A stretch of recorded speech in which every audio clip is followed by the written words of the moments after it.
Intriguing. We haven't really seen Chaos Knight a lot at all. It's just this a little bit of respect for KP, because it does seem like he doesn't mind playing the offlane Chaos.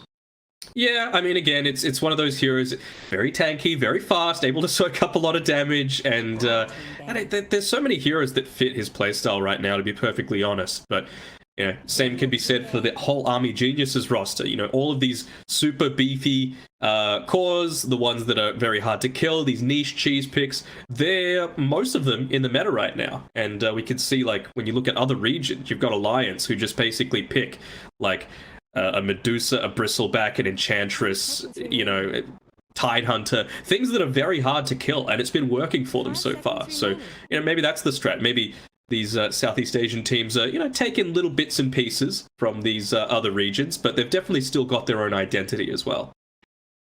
Now, with the start of the draft here for Army Geniuses going for the Enchantress, is there a lane that she would be wanting to play in against the Grimstroke or the ET? Because you've got the enchant, so you can purge off the ink spell, but you can also get rid of the astral. So I know we don't really see the other carriers. It's kind of hard to make a full judgment call right now, but is there at least one hero you would kind of prioritize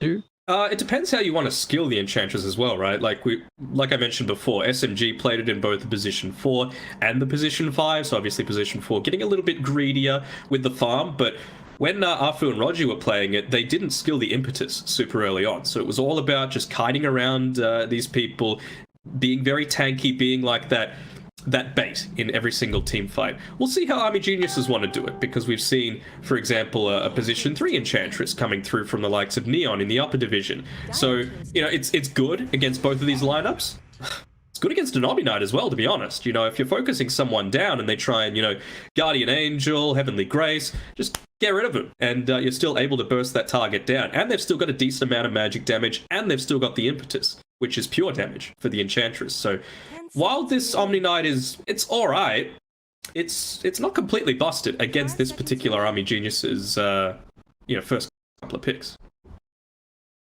Is there any kind of combos that are already standing out that SMG can go for with the Omni Knight? Because it does really feel like he's a more sacrificial off to set up for some of your cores here. Well, you have to always be worried when Nia is able to pick up that Ember Spirit, right? We've seen him pop off many a time.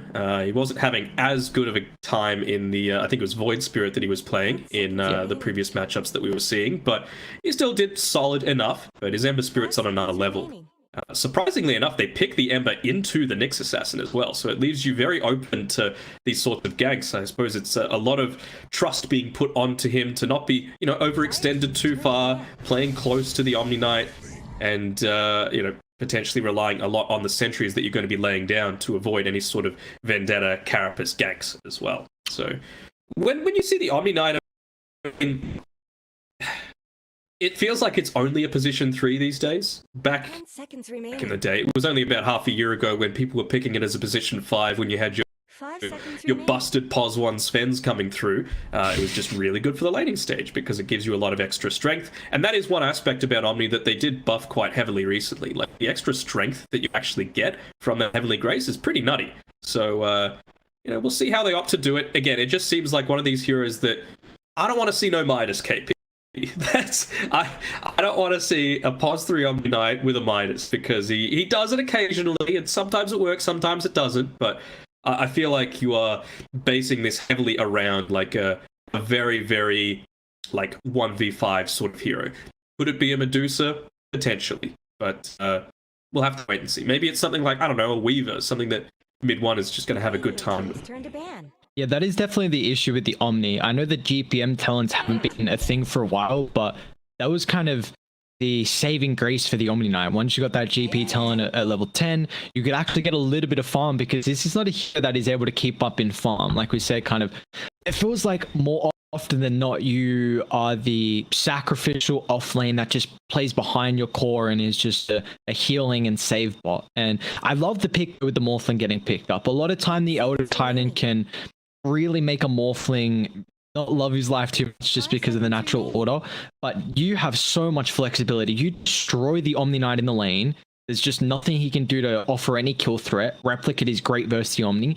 You can also lane the Morphling versus the Ember mid. We see this time and time again that Ember just doesn't have that quick burst potential or the stun lock to get that Morphling kill. So they can play their lanes however they want for Army Geniuses, and they've shown that they don't mind giving DB the puck in a safe lane and giving Mumang Dai the win condition. If anything, they much more often prefer to play Mumang Dai in that mid lane, right? Against the Ember Spirit, and that was what it was picked in response to. So I'm feeling totally on board with that as well. I mean, you mentioned their lack of lockdown, and you know, you talked about the replicate there. I mean, you replicate into an Omni Knight, give yourself the status resistance as the Morphling. pretty nutty. You know, you're just able to be so much tankier in a team fight. You can get away with, you know, not going a super early BKB. You could even get away with not going it at all. Manta style should be plenty to be able to get out of this. You know, you can dodge the Phantom Embrace. You can get out of the chain.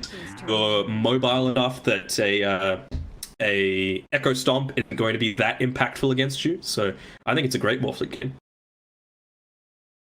Just trying to see, what do Army Geniuses need though with this last pick? They more than likely looking for their off lane. Do they need somewhere to start the fights? They don't very. They got a park already. Mars is still in the pool. It's not too bad. They don't shove waves well either. Yeah, Mars is good at that. I'm thinking like maybe some way to get it onto the backlines. Yeah, Tidehunter's fine. Choose your Slark. A Slark, very instant Slark as well. It's a good Slark game. It is, but it's a great Morphling game. So You're right. This could honestly go either way. Like Army Geniuses, red hot form, SMG coming into the series, you would have to say that they were the favorite. For SMG, last series, potentially last series for Army Geniuses. If they lose, they're going to be playing another one against Team Mystery. So we'll see how it goes. I honestly don't want to put my name behind either of these teams. It's anyone's game at this point.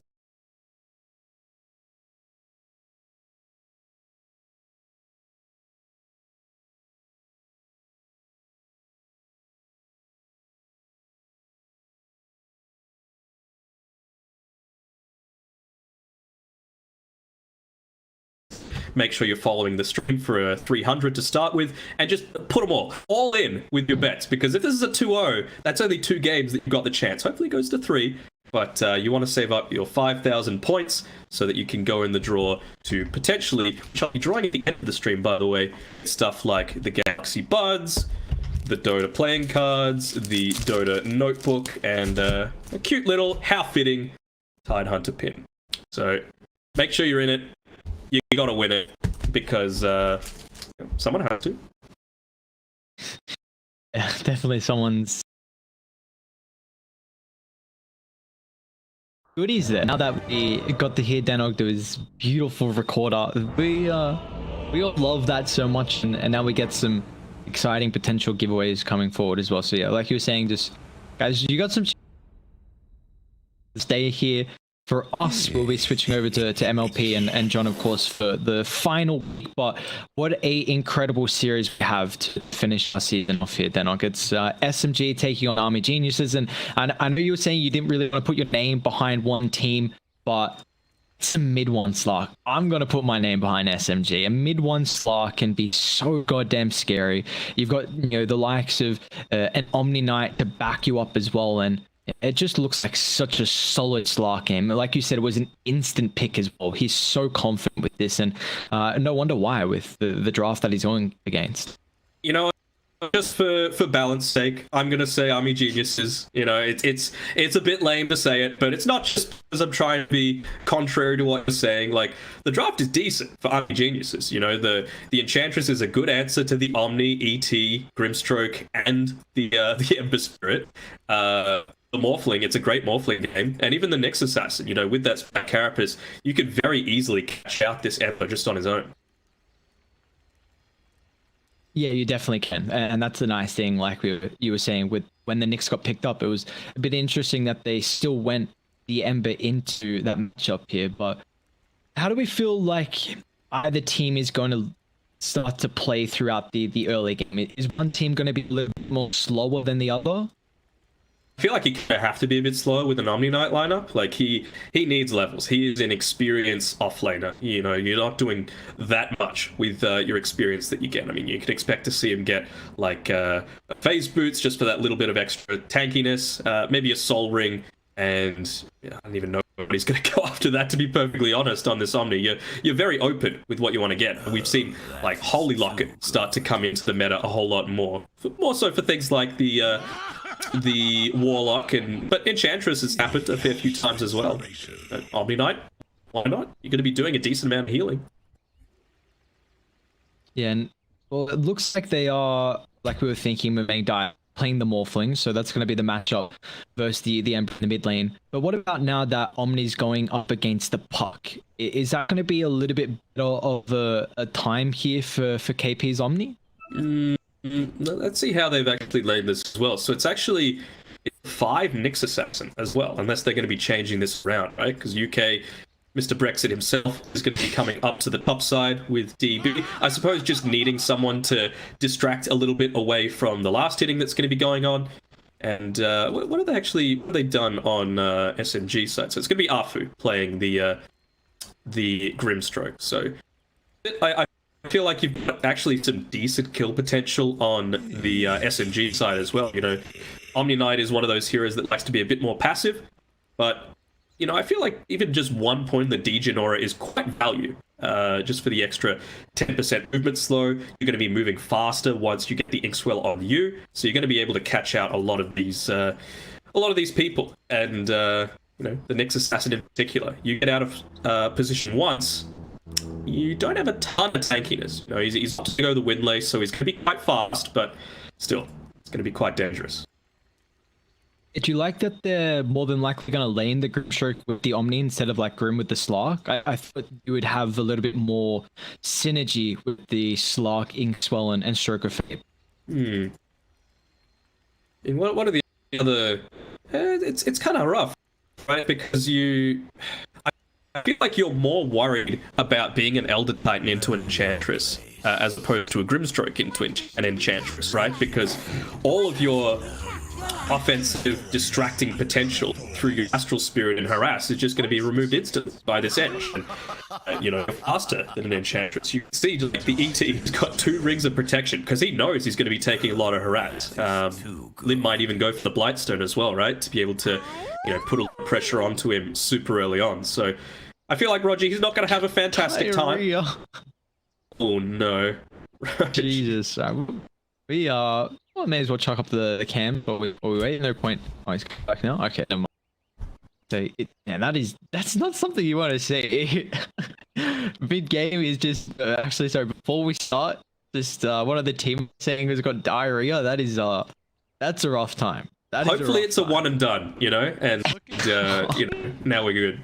Everything's clear. There we go. Underway. I wonder if that was directly related to it. You know, maybe they had some... Uh-oh. Maybe it's somehow transitioned to SMG. Maybe. Through the pipeline. Alright, we're good. We good. Here we go. So, add a little bit of pause. We'll give ourselves some time to continue seeing how this game's going to fare here between SMG and Omni Geniuses. But we're back underway. And like SMG, they can secure their fate if they're able to take this series, and that will allow them to be promoted into the upper division. And for Army Geniuses, it's important for them as well. If they win this series, and they're going to make sure they do not get relegated down. But if they lose, they may potentially have to play tiebreakers. Both teams, it's in their hand right now with their last game of the season. It's for sure. Like, it's one's game to take right now. 30 seconds to battle. The edge ended up going. She ended up going Blightstone as well. So some good heads up play going on the double ring of protection on the ET. He's not going to get absolutely chunked in the lane. And I don't think a lot of people actually anticipating how close the series might be, because like we were saying, Army Genius has been looking really strong in some other tournaments around. That's been like their past couple of series, so maybe they bring that momentum into this against SG. Definitely have a lineup that they thrive on. Like Main Fire in a win condition, EB on Park that can make plays, Omni on really comfort hero. You got the supports that they thrive on. This is a solid draw for Army Geniuses that we've seen them do well on, and you know, same SMG. Like you were saying, there are definitely some comfort heroes. Nia on the Ember, KP loves the Omni Knight. You got the Slark for mid one. It is just a classic hero all around, and it's gonna mean we're gonna have a beautiful first game of Dota. Yeah, exactly. And hopefully no more for any quick through break or anything like that. Yeah, I think I want to say UK since he was the one that was disconnected, but you know, Hopefully he didn't have some bad sunball or anything like that. Well, you can see, right, like, he goes and starts off with the Astral Spirit, immediately gets enchanted off, and half of his HP is gone. That's with 2 rings of protection. Can you imagine if he didn't have them? Yeah, and they've got the a lot of minus on it, like you're saying. So if he didn't have that ring of protection, I mean, what the Gush is for 1, he's got the Blight Stone for 2. That would be very difficult for you to get into, but Even mid one's taking a good amount. The Enchant does have a bit of a longer cooldown than what the Astral does. Is the positive, I suppose, the fact that it's got about the similar cooldown, but at least you get the use out of the Astral, if that makes sense, while it's going. Whereas the enchant duration is relatively short.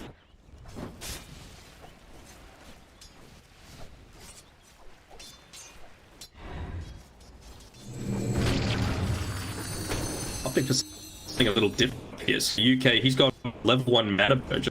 That not going to be taking too much harass on this top side of the map. Maybe force them to go into a bit more of that, stand style. He's got the boot speed coming out to him, going the phase boots like we were expecting, but strength. He realizes he's not going to have the freedom to have a live mana pool for the majority. Oh, they were even able to get the ghosts as well. Yeah, so that's a ton of that you're able to pull. He had 2 sets of tangos at the start here on Rogi, and he's already brought down to 2. A little low, yeah. Doesn't have the dark pack just yet. Continue to act. Wow, that impetus. Okay, you limp. Yeah. He's gonna pick up a big first blood on mid 1. Plus Gush plus Blackstone plus long range equals a dead Slark. So, I mean, we talked about it, right? The different ways that you could opt to build this Enchantress. You can go all into the beefy, I want to take a lot of right clicks for the rest of the team build. But you're just like, you never really want that to be the case. Just went all out onto the harass and it's working out for him.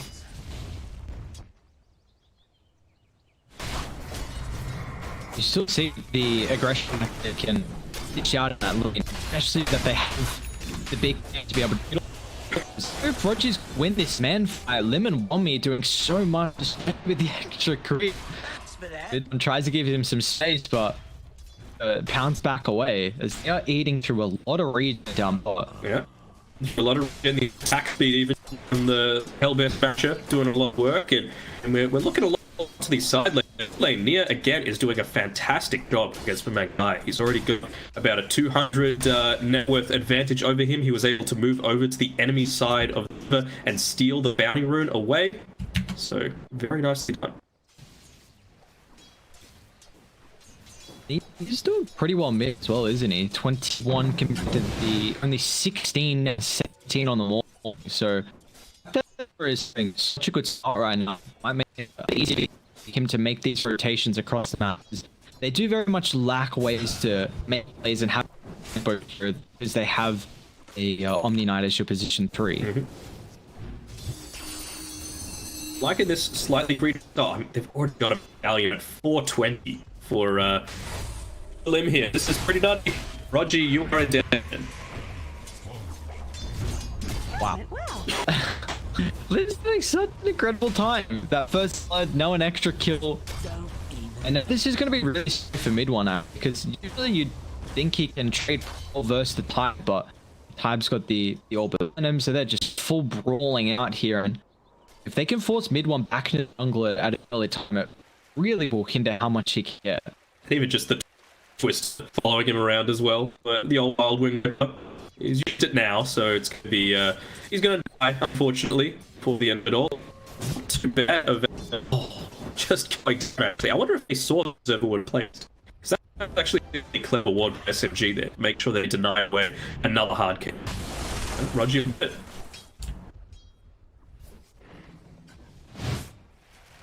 Top going at the moment. It's still really just being the bot lane with the action.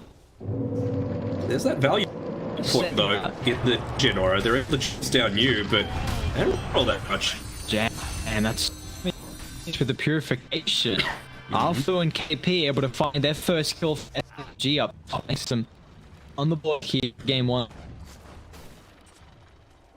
That's what you need in the Division, or seeing like really good ability, not get skilled at all. And that's not to say Division is a good ability. I think it's kind of trash, but in this lane, it's pretty good. As a Nyx assassin, at least until you're level 6, you're guaranteed way to get away. It's the DD. He's got Arthur sitting right next to him. They could honestly just go for a kill on you here. The remnant, awkward with the you can assassinate, but you avoid area of like spark carapace into a turn from like a TP. Level 6 as well will have the reactionary play of a TP from DB.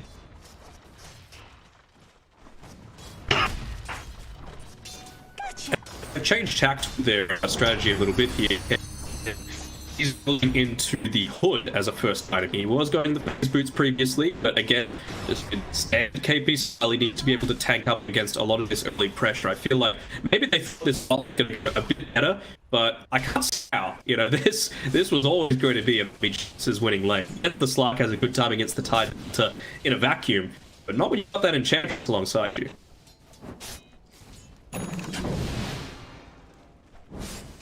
Enchantress is such an incredibly strong leader, isn't she? 这边的话，之前7技是拿到1000的经济优势了。那我们看这一波顶着末勇往前跟潮汐手上不大，后面再过来改，这个潮汐应该是稳的。Perfect to the down and no heroes come regardless. You get a on the Tide Hunter, recognizing Enchantress was there to be able to provide some protection. And, getting a little bit unlucky with these D wards as well here, with just placing down the observer ward previously, got instantly D-warded, and other sentries are down here, where he was thinking, well, I had to have known that I wasn't in the area to be able to make that rotation. It's just going to come up short on that observer ward. Top is.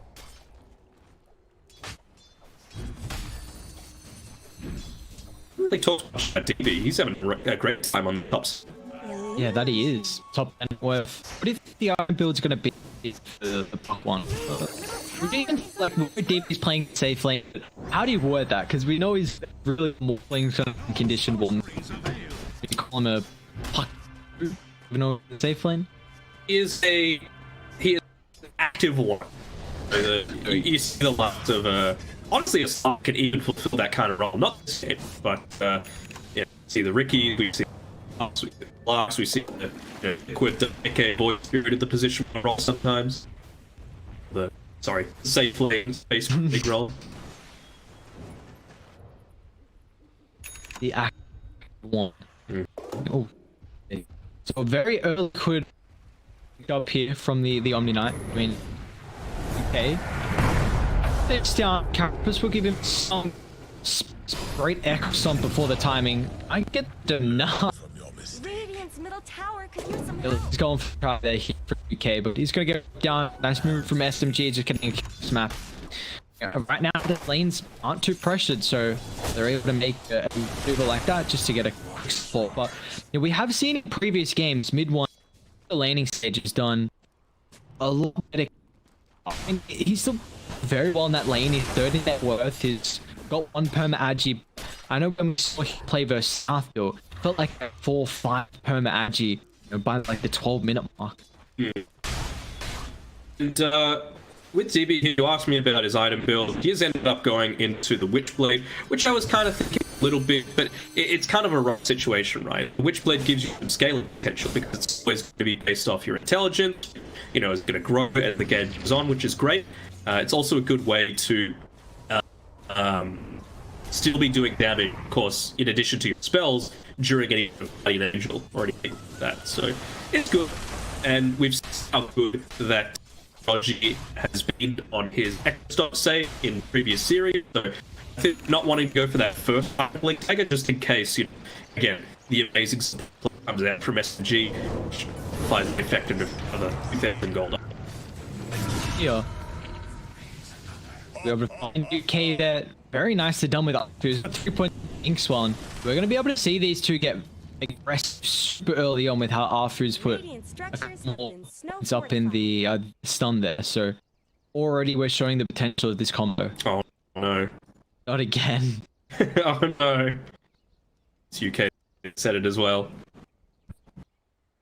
Hopefully our man's alright.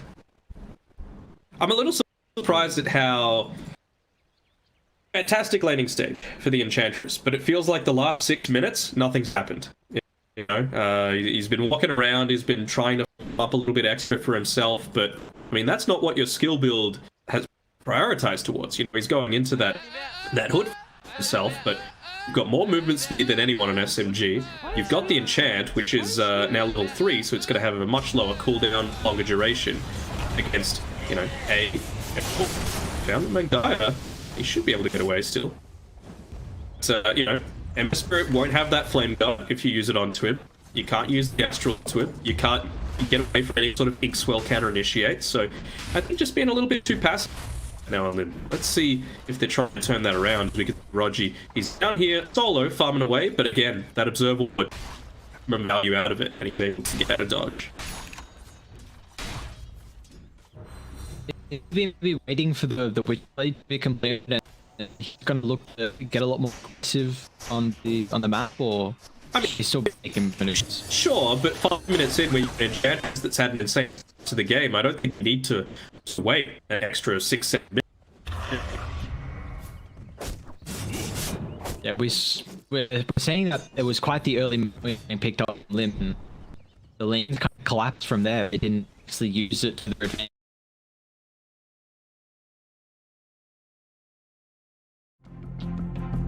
Mark could do what they're doing just now, you know, using the siege to put a little bit of pressure onto the tower, drag something away from their lane. You know, saw Nia, again, very good start to the game, even though Magdaya, he's doing a good job as well. But it could have been a crushed mid lane, for example, if there was a bit more pressure on this bottom side of the map.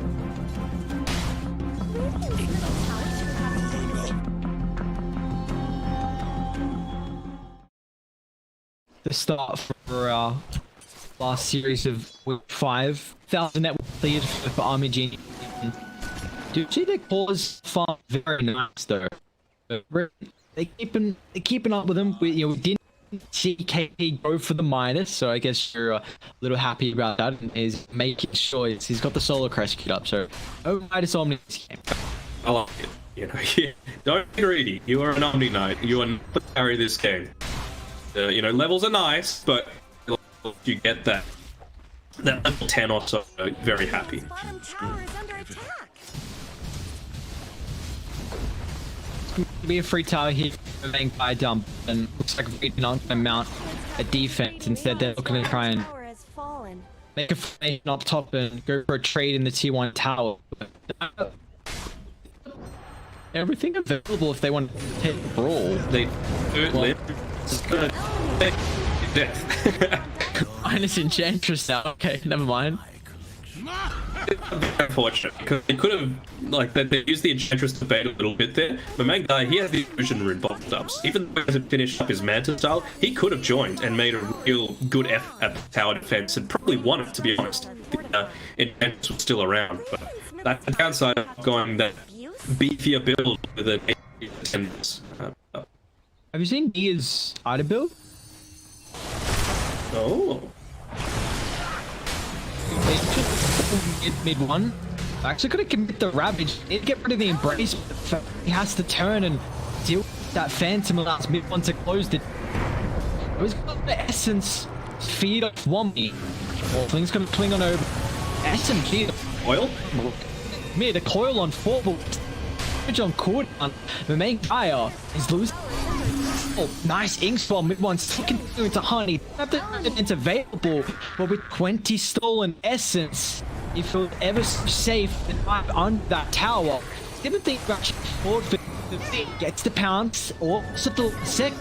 But Nia runs this available charge up and go on the back. Nia finds it.